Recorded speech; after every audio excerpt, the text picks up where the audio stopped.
We are back with Sabaton's The Fallen of World War II, which I'm pretty sure is not a music video.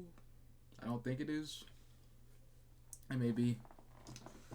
But it's recommended by a name I cannot pronounce, but it looks like BENARAPMNR.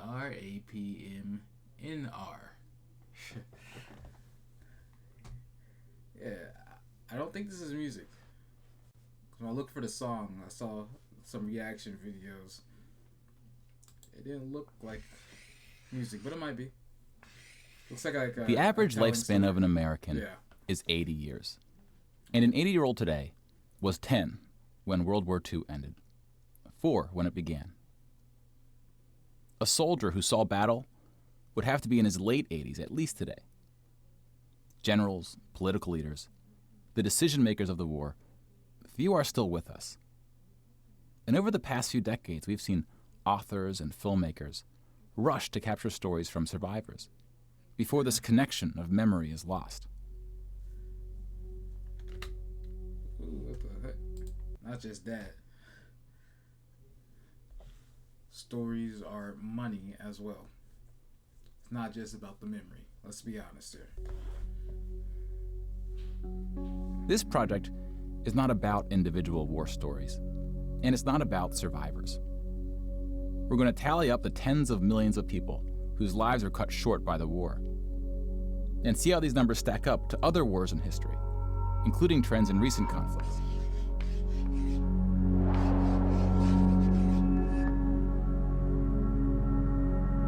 We'll be counting soldiers and civilians separately. Each of these figures I can already tell this took a shit ton of time to make if they're doing them separately. represents 1,000 people who died. Civilians were of all walks of life, whereas military deaths were almost entirely men. The average age was about 23. In most battles, for every 1,000 soldiers killed, there are more than 1,000 who were injured. The word casualty can be confusing because in military speak, it often includes both deaths and injuries, and anything else that takes a soldier out of service. Here, we're just counting the deaths, and we'll begin with American soldiers. That is true. I usually assume casualties of war. You usually go with deaths for that, but yeah.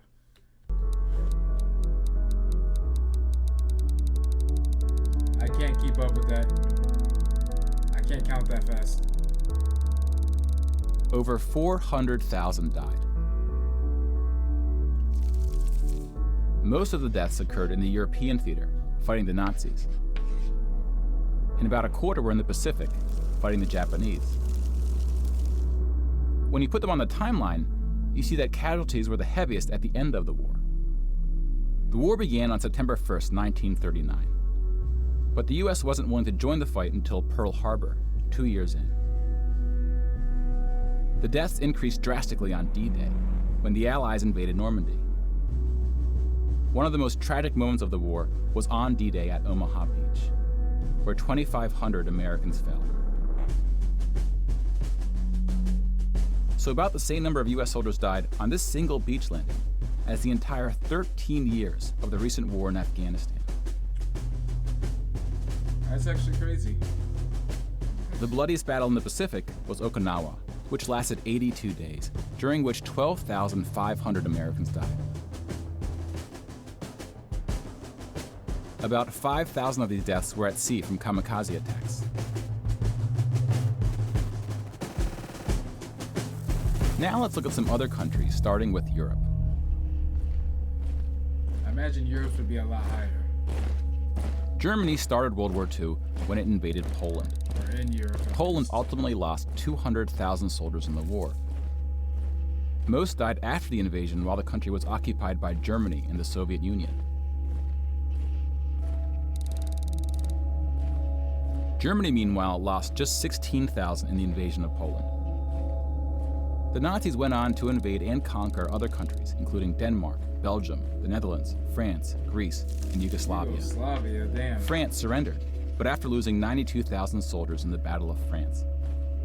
Over 200,000 ultimately fell, which includes deaths in POW camps, French colonies, and other fighting. Yugoslavia suffered almost 500,000 military deaths. The initial invasion brought relatively few casualties on both sides, but the deaths mounted under Nazi occupation due to guerrilla fighting, civil conflict, and mass executions.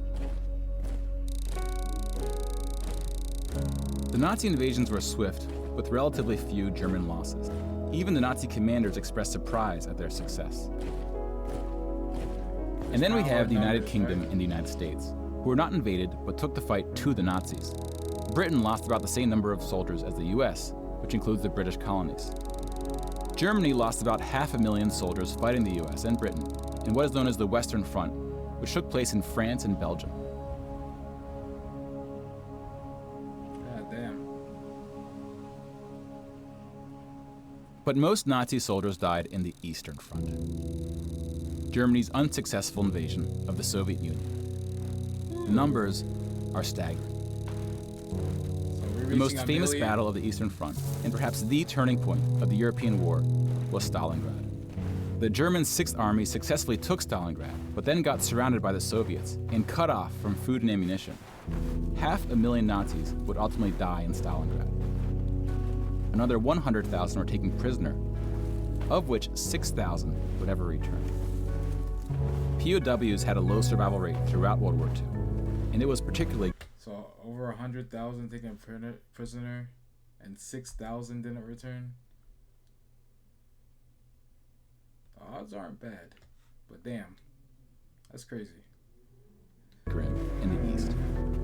When you include these POWs, roughly the same number of Germans died in Stalingrad as all the Western Front fighting against France, the UK, and the US. That's actually crazy. And though Stalingrad was a victory for the Soviets, they suffered almost twice as many losses as Germany.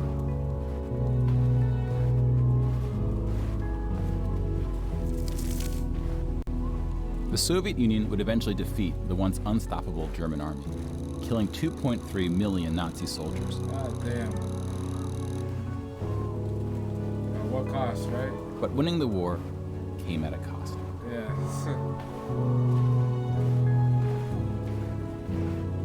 We gotta stop scrolling up. We gotta zoom out. God damn.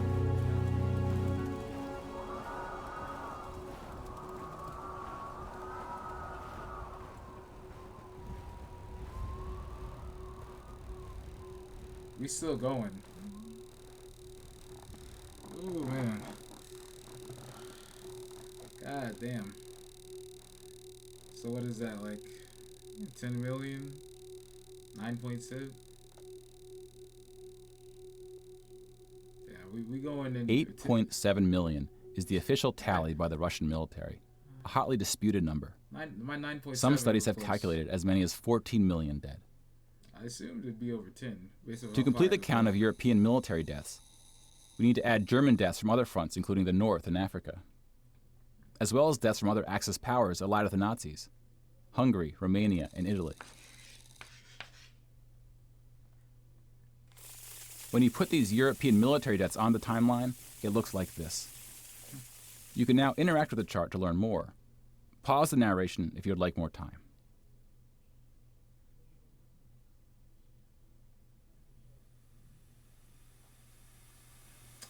And now we switch to civilian deaths in Europe.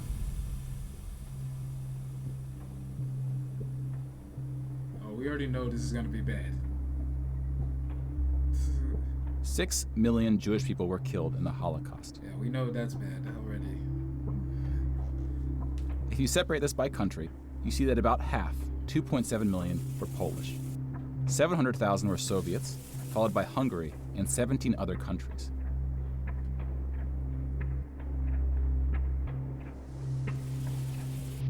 Broken down another way, about half of the 6 million were killed in the concentration camps. Over 1 million died in Auschwitz. Most were killed in the gas chambers. Others died from starvation, exhaustion, disease, and other forms of execution. The second most deadly camp was Treblinka, which was exclusively an extermination camp, set up to look like a train station. Mobile killing groups killed 1.4 million Jews.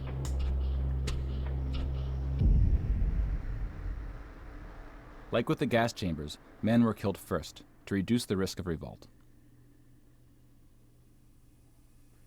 That's a picture. Was that actually a real picture? If so, goddamn. That's a picture.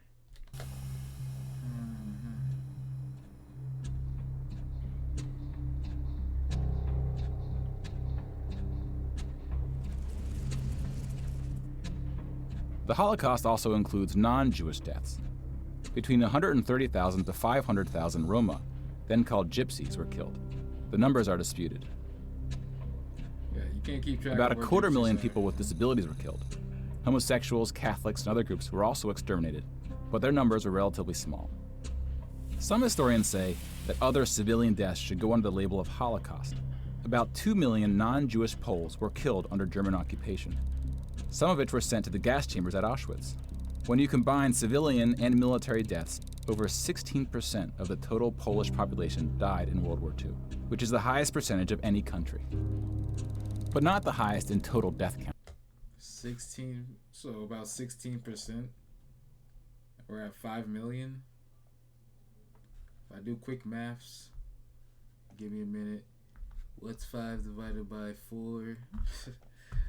It's been a minute since I've done math. 5 million divided by 4, that's 1.25 million times 25. Yeah, times 25. Or I can just multiply that times 5. So that's 6.25, right? I fucked up somewhere. Let's just say 6.25 times 5 again. So about, there's not a lot of people in Poland, but still, that's crazy. 16%. So about 30-something million people in there. The Soviet Union again tops that list, losing at least as many civilians as it did soldiers, somewhere between 10 and 20 million. A particularly dark moment for the Soviet Union was the siege of Leningrad, now St. Petersburg. That's crazy. German forces surrounded Leningrad before... First, they lost the most people, most soldiers to begin with, and they're losing the same amount of civilians as soldiers. This is why people don't like wars. It's a lot of unnecessary shit happening. Civilians could be evacuated. Supplies, including food, were cut off for 2.5 years. 2.5 years? 1.5 million people died as a result, mostly from starvation, mostly civilians. Stalin's cruelty towards his own people is partly responsible for these numbers. He often didn't allow civilians to evacuate from cities, thinking it would cause the soldiers protecting them to fight harder. About 1 million Soviets died in Stalin's own labor camps, called the Gulag. The Gulag. Just about every country suffered civilian losses, especially countries It's a little different now if you play Call of Duty. Who were invaded. While many died as a result of so-called collateral damage, the biggest numbers occurred when it was no accident. Civilians were exterminated, purposely fired upon or bombed, used as human shields, or intentionally deprived of food.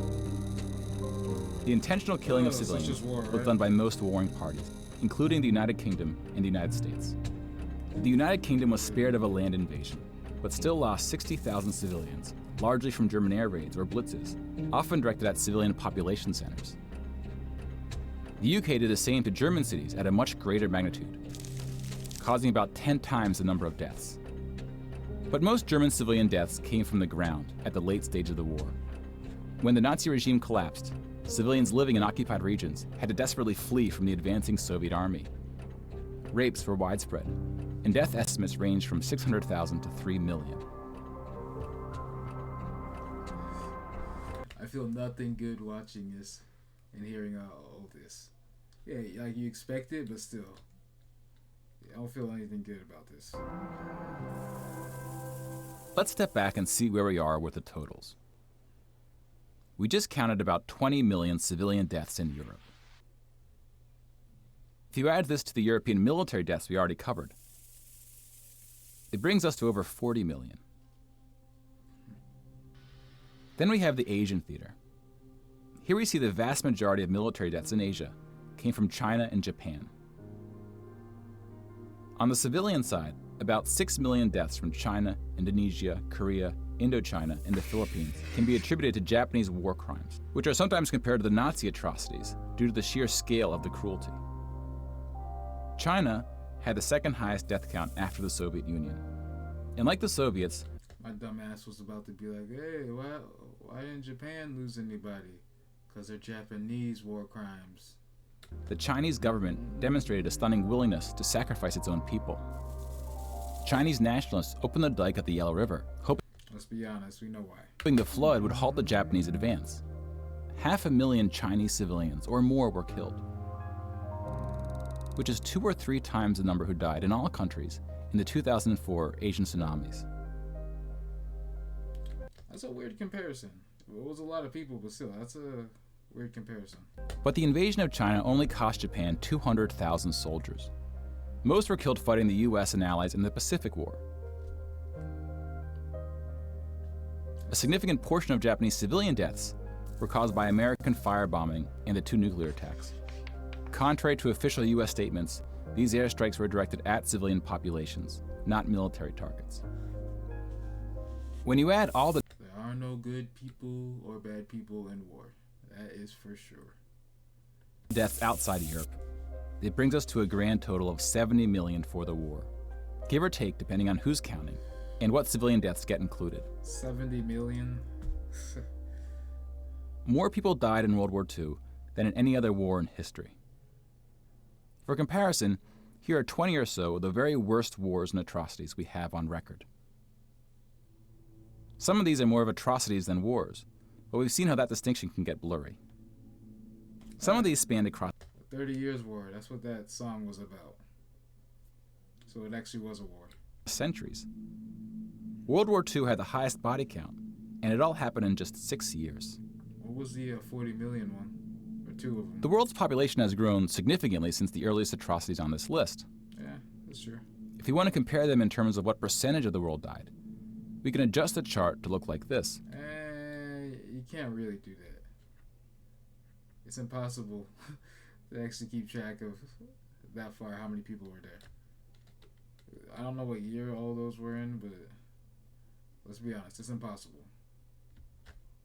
This rough approximation tells us there may have been more devastating wars before World War II, proportionally speaking. Proportionally, but we can't see how many people were actually alive back then. So we're assuming it's a guess. Either way, World War II still. When we turn to post-war conflicts, it's hard to say anything that isn't controversial. Oh, hell yeah. But the data shows something quite extraordinary has been happening. In 1989, John Gaddis coined the phrase the long peace to identify the absence of conflict between the nuclear powers during the Cold War. 25 years later, the Cold War is over, and the term is still being used, although its meaning may have shifted. Yeah. I was like, European countries have not fought each other, except for this 10-day war in 1956 when the Soviet Union invaded Hungary. When we look at European wars before World War II, it looks like this. They tend to be more frequent as you go back, though smaller in scale. Yeah. And the largest 44 economies of the world have not battled each other since World War II. Rich countries have fought poorer countries, like the US versus Iraq, but rich countries have not fought other rich countries. Such a period of peace between the so-called great powers hasn't been seen since the Roman Empire. To many, peace is too strong of a word. Was great. Wars have occurred since World War II, and they can be grouped into these 4 categories. We don't see colonial wars anymore. We've already noted that interstate wars between rich countries have not occurred at all, and here we see wars involving smaller economies have tapered off. That leaves civil wars of 2 types, with and without foreign intervention. And this is what these battle deaths... I would assume the foreign intervention would be a little bit higher, because the U.S. is in everything. ...look like alongside of World War II. More people died fighting in World War II than in all the wars since. And again, Hey, losing that many people changes people's set on things. That was a lot of fucking people. Nobody likes that. Can't forget about world population, which has almost tripled since World War II.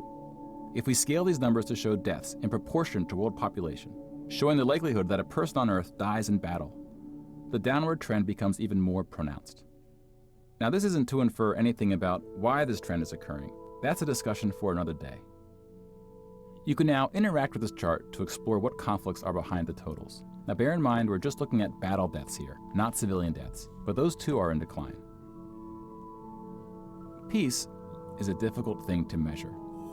It's a bit like counting the people who didn't die in wars that never happened. We give such importance to the word peace, but we don't tend to notice it when it occurs. That is a deep thing right there. We give such attention to the word peace, but we don't seem to notice it when it occurs. That's one of the truest things I've ever heard in my life. Report on it. Sometimes it takes reminding ourselves of how terrible war once was to see the peace that has been growing around us. We can always have more Of course, peace, this right? trend may not continue. Yeah. And it's not clear how looking at these charts can help us make the right decisions to ensure that it does. But the longer the long peace grows, the more... Has that been here this whole time? Is it really zoomed in that much? Is that what it says across that whole thing? If so, god damn, you put a lot of work into that. more significant it becomes. God damn. So if watching the news doesn't make us feel hopeful about where things are heading, We're going to milliseconds? watching the numbers might. Okay, we are. That's crazy. That's crazy cool, that right there.